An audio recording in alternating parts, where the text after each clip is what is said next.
Hey there, Brett here with Quarter Properties, your Myrtle Beach area real estate expert. And today I wanted to hop on here and chat with you about one word you want to make sure your realtor that you're working with is willing to tell you. And that one word is no.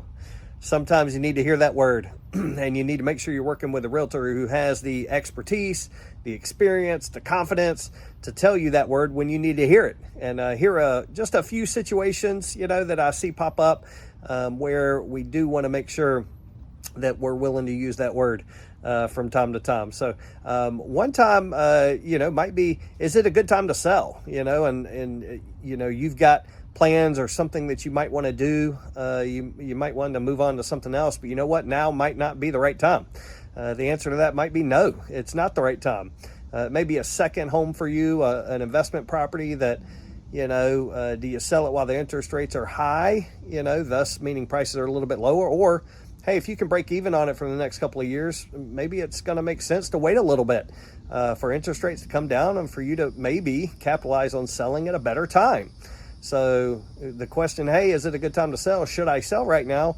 The answer may be no. And, a lot of times we use this because someone may be in at a 2.5% or 3% mortgage and they want to downsize from a big home to a smaller home, but once they go and downsize, then all of a sudden their monthly expenditures, their carrying costs are more than what they were on the larger home. So the answer may be no at this time. So that's one situation we see. Another situation we see, and I actually came across that this past week where, you have someone who sees a gorgeous home. It looks great. It's got all kinds of the bells and whistles and upgrades that you're really looking for.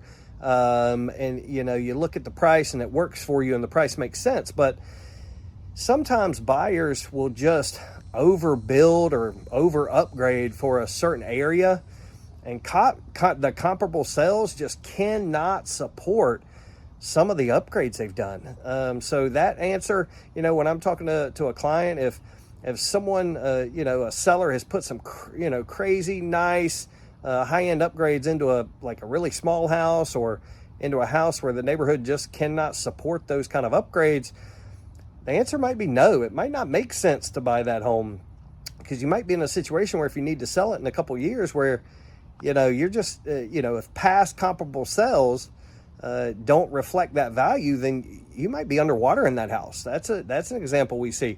And another one we see a lot of times in a lot of situations is, hey, should we counter back with something higher or lower, either on the buyer or seller side? And a lot of times the answer might be no. So a lot of times, let's say we list your house, it goes up for sale and it's priced well and it's positioned in the market well, the marketing's good, and you get that first offer and it's a really solid offer. Good, solid terms. They might have come in just a little bit below ask because everyone likes to bargain a little.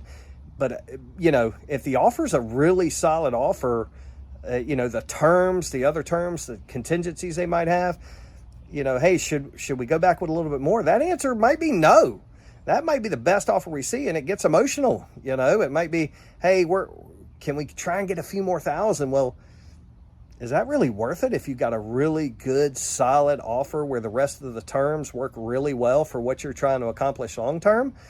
The answer may be yes, but in a lot of situations, that answer is no. And the same thing on, I see on the buyer side. It's like, we may put in an offer helping a buyer client on a house, and, the seller comes back and the buyer's like, well, should we come back up on our, should we go up anymore? And that answer may be no.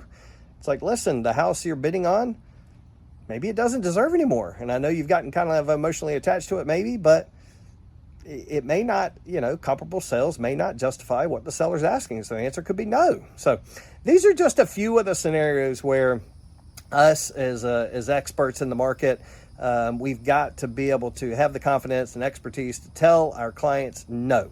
And clients, potential clients out there, you're looking to buy or sell, please make sure you're working with a market expert, someone who's closing a lot of real estate deals in your area, helping a lot of folks buy and sell. So that way they're up to date with the latest market trends and how active the market is. That way they have the confidence to tell you no when you need to be told no. So, all right, I hope you liked this video. If you did, please click the like button. If you want more interesting tips on real estate and or the Myrtle Beach area, if you'll subscribe. If you want to keep up with your home value, we've got an easy link for that in the description below. If you're thinking about buying maybe in the next 3 to 6 months, we've got the absolute easiest way for you to keep up with the latest listings right there in the description. And if you just want to chat about real estate and what you might want to do, my email address is there, my phone number is there, and we'll be talking to you soon.